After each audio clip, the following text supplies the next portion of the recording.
Keiso, tío, ese es mi hermano de verdad, tío. Ha estado conmigo en cada paso del camino. Esas fueron las palabras de Youngin Ace, amigo de Keiso desde el primer día, jurándole lealtad y apoyo. Pero ahora mismo, las cosas no parecen tan sólidas entre ellos. Keiso acaba de enfrentarse a Youngin Ace en EG Live, acusando a su supuesto hermano de no haberle apoyado en la cárcel. Y eso solo fue el principio. Tenemos toda la historia. Vamos a analizarla. La hermandad que se convirtió en traición. Oye, escucha. En estas calles, especialmente en Jacksonville, donde el calor es intenso, la lealtad no es solo una palabra que se dice para impresionar. No, aquí es cuestión de vida o muerte, sin rodeos.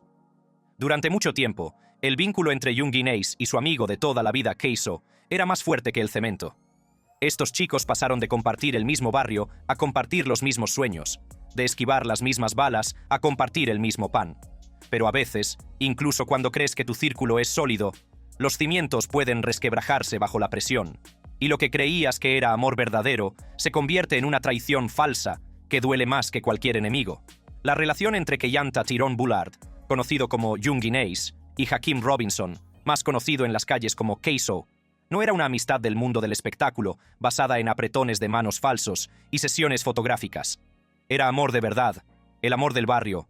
Dos jóvenes de los barrios marginales que entendían la lucha, compartían el dolor y se apoyaban mutuamente cuando más lo necesitaban. Crecieron juntos en los barrios más peligrosos de Jacksonville, donde llegar a los 25 años es todo un logro, y la lealtad es la única moneda que realmente importa. Háblame de Keiso, porque no sé mucho de él, aparte de lo que veo en internet. Keiso, tío, es mi hermano de verdad. Ha estado conmigo en cada paso del camino. Verás, él es uno de los que ha estado conmigo en todo momento. Estuvo en la demostración.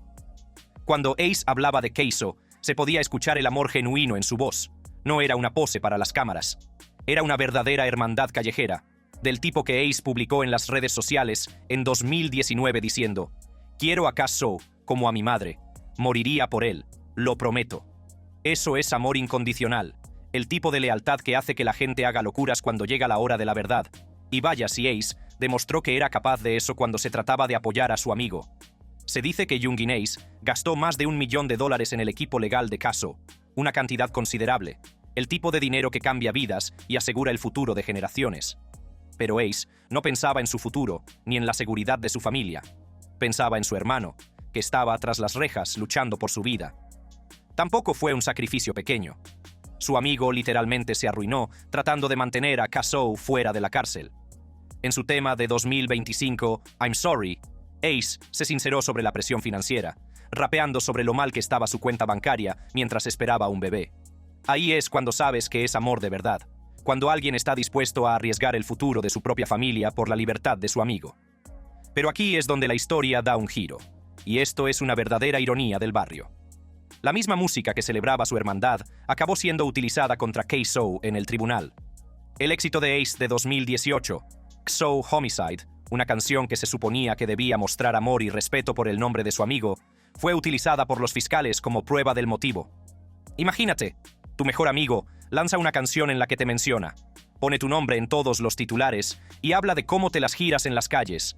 Pero luego los federales toman esas mismas letras y las utilizan para pintarte como un asesino a sangre fría. Eso es exactamente lo que pasó cuando los fiscales argumentaron que las letras de Ace demostraban premeditación y alentaban a la violencia. Hablamos de que tus palabras se vuelven en tu contra. Algunos incluso empezaron a decir que Ace estaba delatando a su propio amigo, alegando que su música le había dado a los fiscales la munición que necesitaban para encerrar a Keiso de por vida. Eso es muy duro. Imagínate intentar demostrar tu amor a alguien de toda la vida y, sin querer, ayudar al sistema a destruirlo. En las calles empezaron a rumorearse que quizá Ace no era tan sólido como todos pensaban. El juicio fue un auténtico drama callejero en su peor expresión. La fiscalía presentó imágenes de la cámara del coche patrulla, huellas dactilares en el arma homicida y publicaciones en las redes sociales que parecían confesiones. Pero el verdadero golpe bajo fue ver cómo los amigos se convertían en soplones. Por cierto, ya sabes, spoiler, los dos chicos son declarados culpables, Keiso y Atekai Scotty.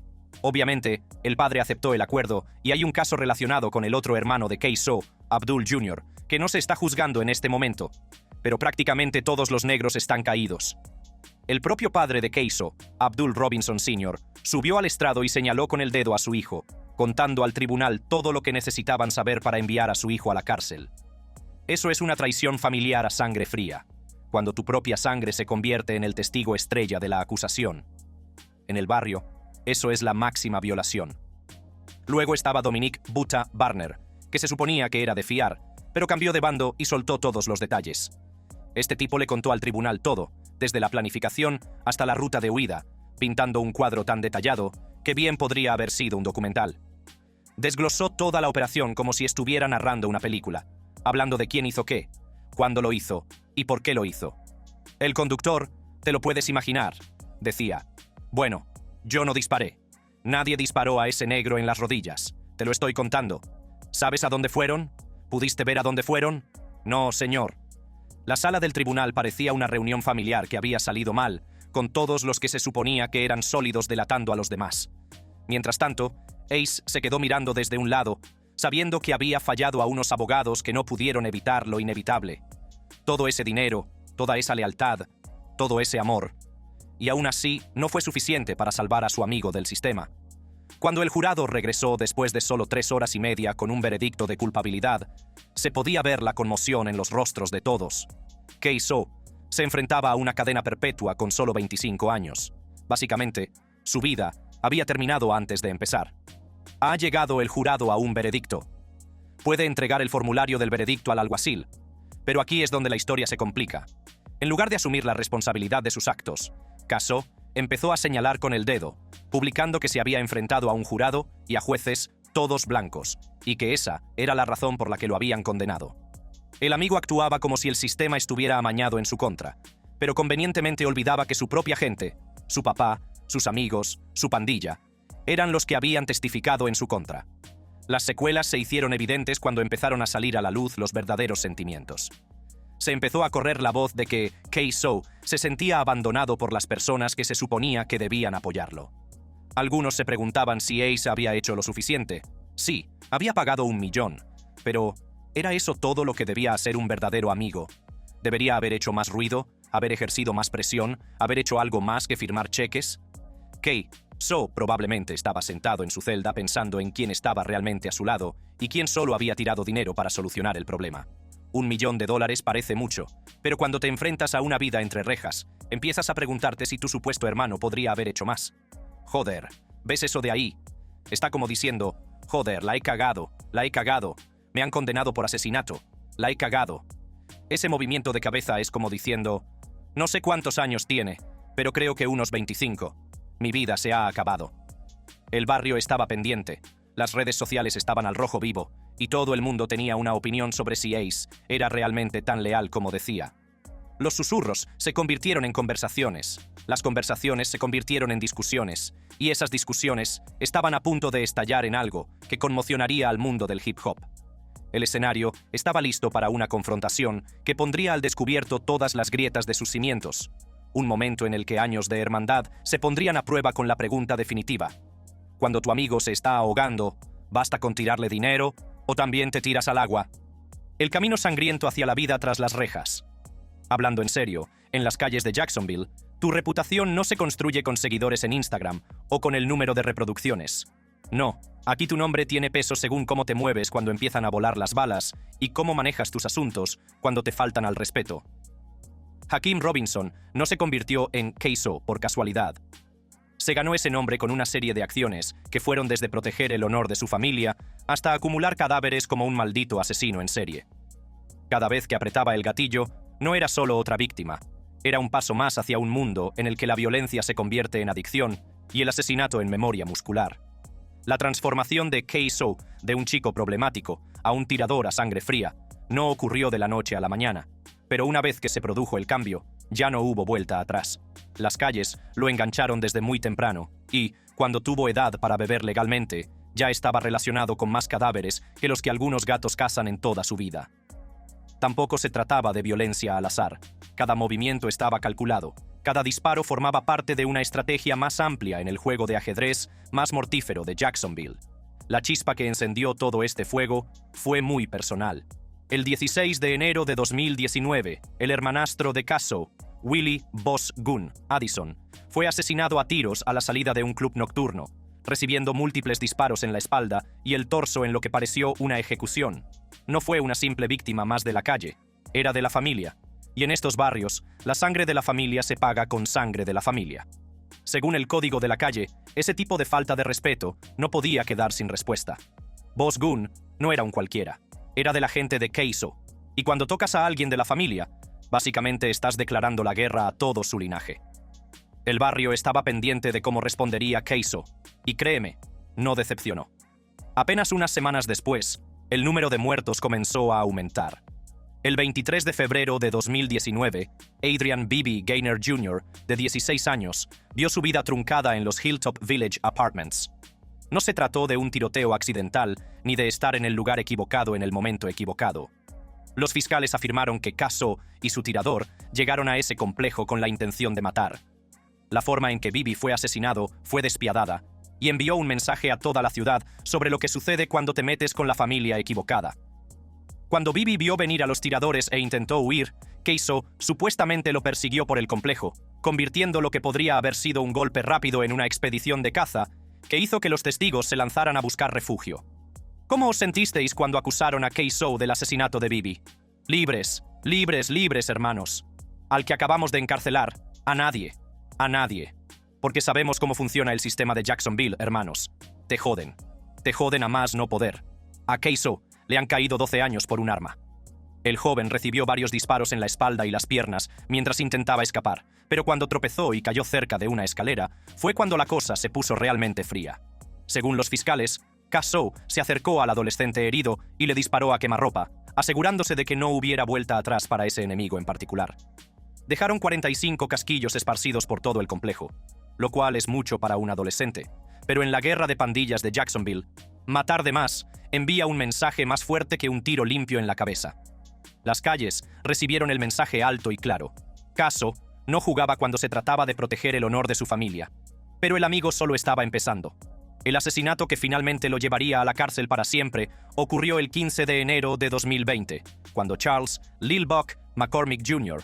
tomó su último viaje en el centro comercial Dames Point Plaza. Sin embargo, este golpe fue diferente. Fue capturado por las cámaras y los videos se convertirían en la prueba irrefutable que enviaría a Keiso a la cárcel de por vida. Según el testimonio de Dominique Buta Barner, que conducía el coche ese día, llevaban horas apostados en la ubicación de McCormick, esperando el momento perfecto para pillarlo desprevenido. Es un comportamiento paciente, propio de un depredador, no el tiroteo callejero impulsivo que suelen hacer la mayoría de los gatos, sino una caza calculada que demuestra que estos tipos pensaban como estrategas militares. Tuvieron que esperar mucho tiempo a que Charles McCormick saliera de su apartamento esa mañana. Sí, señor. ¿Recuerda cuánto tiempo esperaron? ¿Fueron horas? Fueron horas. Maldita sea. Querían matar a ese negro a toda costa. Siguieron a McCormick desde su apartamento hasta una agencia de trabajo temporal. Lo irónico es que probablemente el tipo estaba tratando de conseguir un trabajo legal, mientras estos tipos planeaban acabar con su vida. El grupo de cazadores incluía a Keiso, A.T.K. Scotty y su conductor Buta, todos armados hasta los dientes con suficiente potencia de fuego como para iniciar una pequeña guerra. Cuando finalmente comenzó la acción, fue como ver una película de terror a plena luz del día. McCormick estaba de compras, llevando bolsas, viviendo su vida, cuando se dio cuenta de que unos tipos armados se estaban posicionando cerca de él. En el momento en que se dio cuenta de lo que estaba a punto de suceder, dejó todo y comenzó a correr para salvar su vida a través del estacionamiento. Lo que sucedió a continuación quedó grabado en las cámaras de los salpicaderos, imágenes que atormentarían los tribunales y probablemente darían pesadillas a los jurados. Keiso y A.T.K. Scotty saltaron de su coche con armas semiautomáticas, incluido un rifle tipo AR, y comenzaron a perseguir a este tipo por la plaza como si estuvieran cazando ciervos. ¿Qué pasó después de que Hakim saltara del Nissan? Le dispararon. ¿A quién dispararon? A McCormick. ¿McCormick se quedó allí? No. ¿Qué hizo? Corrió. ¿Qué hizo Hakim Robinson? Lo persiguió. ¿Y qué hizo? Lo mató. El sonido de los disparos, resonando en el centro comercial, hizo que la gente común se escondiera detrás de los coches y corriera para salvar la vida. McCormick recibió varios disparos mientras intentaba ponerse a salvo cerca de un salón de manicura, pero finalmente las balas lo alcanzaron y cayó de bruces sobre el asfalto. Las pruebas que dejaron atrás fueron muy descuidadas para unos tipos que se creían tan meticulosos. las huellas dactilares de Ka-So en el arma homicida, las imágenes de vídeo que captaban toda la persecución y las publicaciones en las redes sociales que parecían confesiones directas. El tipo podría haber dejado su identificación oficial en la escena del crimen.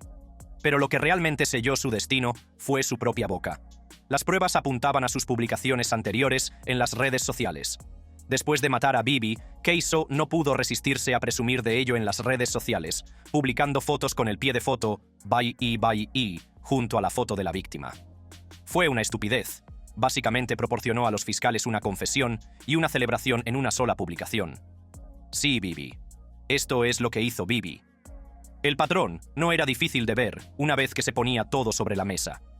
Ka-So también estaba relacionado con el asesinato de Damon Rothermel en enero de 2019, que ocurrió solo 2 semanas después de que mataran a su hermanastro.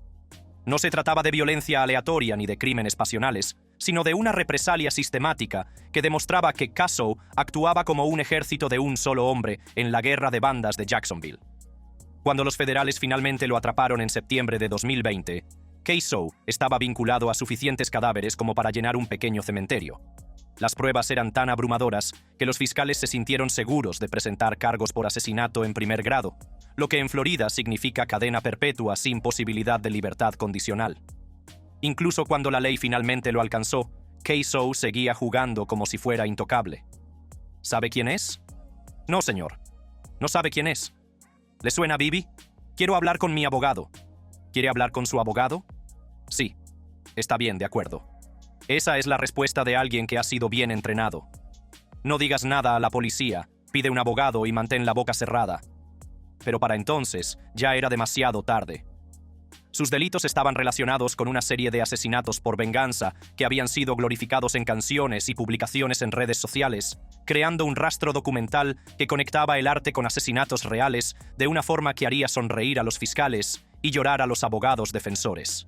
Las calles observaban cada movimiento, cada publicación, cada letra, y llevaban la cuenta. El presunto número de víctimas de Ka-So se convirtió en parte de su reputación en las calles, pero lo que construyó su leyenda en el barrio acabaría siendo la prueba que destruyó su libertad. Cada asesinato estaba relacionado con la gran guerra entre ATK y KTA, lo que lo convertía no solo en un asesino, sino en un soldado en el conflicto más sangriento de Jacksonville. Cuando la música se convirtió en asesinato, la guerra entre ATK y KTA. Oye, escucha, los asesinatos que enviaron a Ka-So a la cárcel de por vida no fueron solo una pelea callejera que se salió de control. No, amigo, fueron ataques estratégicos en lo que podría ser la guerra de pandillas más sangrienta que haya visto el hip hop. El conflicto entre ATK y KTA ha sido un auténtico genocidio en Jacksonville, con más de 20 muertes desde 2017 y convirtiendo lo que antes eran barrios en cotos de caza, donde los jóvenes son asesinados por llevar los colores equivocados o pertenecer al barrio equivocado. No se trataba de la típica pelea de raperos en la que los tipos se lanzan pullas y se insultan en las redes sociales. Esto era algo mucho más serio, donde las canciones de diss se convertían en amenazas de muerte y los videoclips en listas de objetivos a eliminar. La guerra entre AC's Top Killers y Kill Them All creó una cultura en la que te mencionaran en una canción podía ser literalmente una sentencia de muerte. Y lanzar una canción incendiaria significaba que tenías que empezar a vigilar tus espaldas las 24 horas del día. Toda la pesadilla comenzó en mayo de 2017, cuando Zion Malik Brown, de 18 años, perdió la vida de la forma más irrespetuosa posible. DeAndre Trai Shorty Thomas, de 19 años, de Orange Park, se presentó en la casa de la familia de este joven y violó literalmente todas las reglas de la calle. El tipo rompió la puerta corrediza de vidrio y abrió fuego contra varios miembros de la familia, incluyendo a la hermana de 16 años y al primo de 9 años de Zion. Eso fue cruzar una línea que ni siquiera los gatos callejeros más duros cruzan. No se lleva ese tipo de armas a la casa de la familia de alguien, especialmente con bebés y mujeres presentes. Pero esta violación marcó la pauta de todo lo que siguió. Una vez que se rompen esas reglas no escritas del enfrentamiento, todo vale y cualquier cosa es válida. Sin embargo, la verdadera escalada se produjo exactamente un año después, y aquí es donde la historia se vuelve personal para Youngin Ace. El 5 de junio de 2018, una fecha que probablemente quedará grabada para siempre en la memoria de Ace. Fue entonces cuando unos tiradores rivales convirtieron la celebración del cumpleaños de su hermano en una masacre que le perseguiría durante el resto de su vida. Imagínate. Estás celebrando con tu familia, sintiéndote bien, pensando que estás a salvo porque solo estás cenando y pasando un buen rato. Entonces, empiezan a volar las balas, y todo lo que amas te es arrebatado en unos 30 segundos. Ace recibió 8 disparos, pero de alguna manera sobrevivió, mientras que su hermano Trevon, 23, Bullard y 2 amigos cercanos fueron asesinados a su lado. Nos metemos en el coche, mierda. Me parece que fueron unos 25 segundos. 30 segundos. Llegamos al semáforo. Tío, voy a llamar a mi novia, porque estamos discutiendo por el coche. En cuanto saqué el teléfono, me dispararon en la mano. Mira, toda la mano. Mira, todo esto está fuera. Me ha vuelto a crecer, ¿sabes? Mira, toda la mano. Entonces, cuando empezaron a disparar, lo vi, pero fue como si todo explotara. Ese tipo de trauma cambia a una persona para siempre, y se podía notar en la voz de Ace cuando hablaba de aquella noche.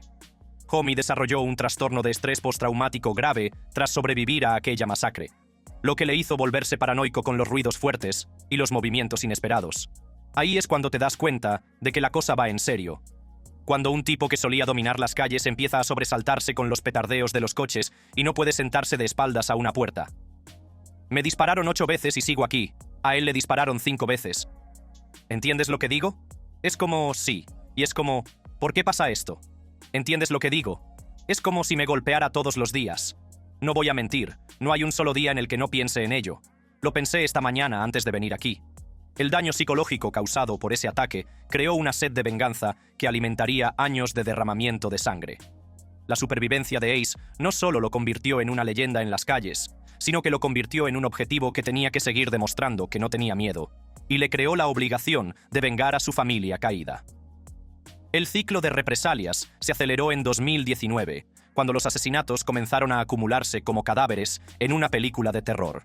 Willie Boss Gunn Addison fue asesinado en enero, y era el hermanastro de Kay-So, lo que convirtió su muerte en un desafío directo que no podía quedar sin respuesta según las leyes de la calle.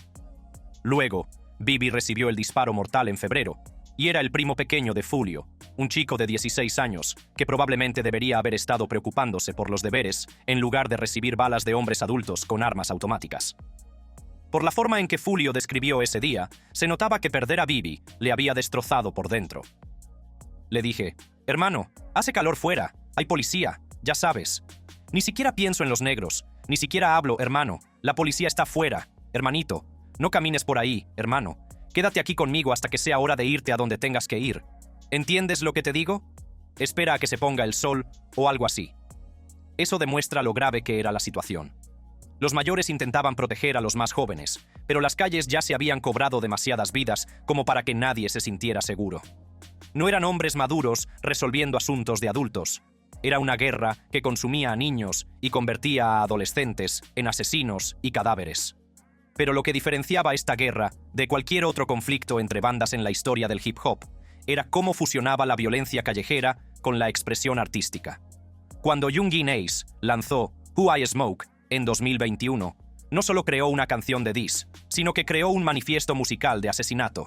La canción sampleaba A Thousand Miles de Vanessa Carlton y la convertía en una celebración de la muerte, con letras como We Smoking Bibi y We Smoking Tuck, que literalmente celebraban los asesinatos de víctimas adolescentes. El video musical mostraba a miembros de ATK bailando en cementerios mientras se burlaban explícitamente de sus rivales muertos, creando imágenes tan irrespetuosas que provocaron la indignación internacional. Pero la canción se hizo viral de todos modos, acumulando millones de visitas e incluso llegando a ser disco de oro, lo que demostró que la controversia vende incluso cuando se basa en cadáveres reales y en el dolor genuino. El éxito de la canción demostró cómo las calles y la industria habían creado un círculo vicioso en el que el asesinato se convertía en marketing y la muerte en dinero. La respuesta de Julio Folio fue aún más irrespetuosa. Su tema, When I See You, fue grabado en un cementerio de Jacksonville, donde literalmente bailó sobre las tumbas de los miembros fallecidos de ATK. Las imágenes de hombres adultos pisando lápidas mientras rapeaban sobre asesinatos fueron tan impactantes que aparecieron en las noticias internacionales. Ya no eran solo canciones, eran una guerra psicológica diseñada para infligir el máximo daño emocional a las familias en duelo.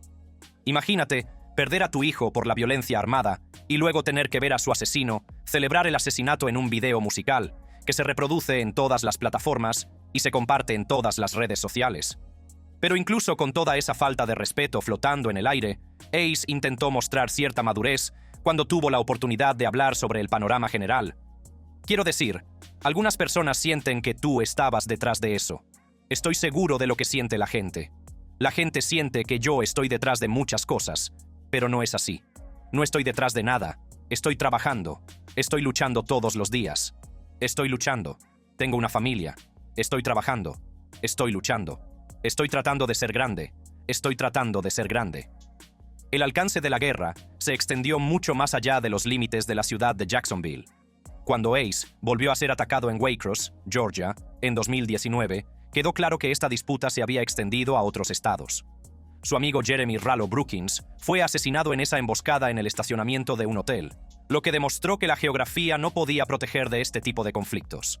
Las estimaciones de las fuerzas del orden sugieren que esta disputa ha estado relacionada con más de 50 asesinatos, lo que la convierte en uno de los conflictos entre pandillas más mortíferos de la historia moderna de Estados Unidos.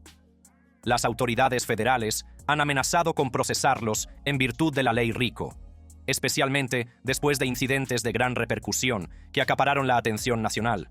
El clímax definitivo llegó el 23 de junio de 2024, cuando el propio Julio Foolio recibió su última llamada a escena en Tampa. Homie recibió más de 30 disparos el día de su cumpleaños, lo que supuso una cruel ironía, ya que el hermano de Ace había sido asesinado en su cumpleaños años antes. Las calles lo vieron como la venganza definitiva, cumpleaños por cumpleaños, vida por vida. Varios miembros de ATK fueron detenidos en relación con el asesinato de Fulio, aunque Ace salió limpio en los papeles. Pero el sheriff dejó claro que lo vigilaban de cerca, diciendo que Ace no puede moverse sin que lo sepamos, lo que básicamente significa que está bajo vigilancia federal. El ciclo había creado una situación en la que el éxito musical estaba directamente vinculado a la violencia en el mundo real, lo que hacía casi imposible que los artistas escaparan de las calles, incluso después de alcanzar la fama y la fortuna. Gracias por vernos. Si te ha gustado, sigue con la aventura haciendo clic en uno de los videos sugeridos que aparecen ahora en tu pantalla para disfrutar de más contenido increíble.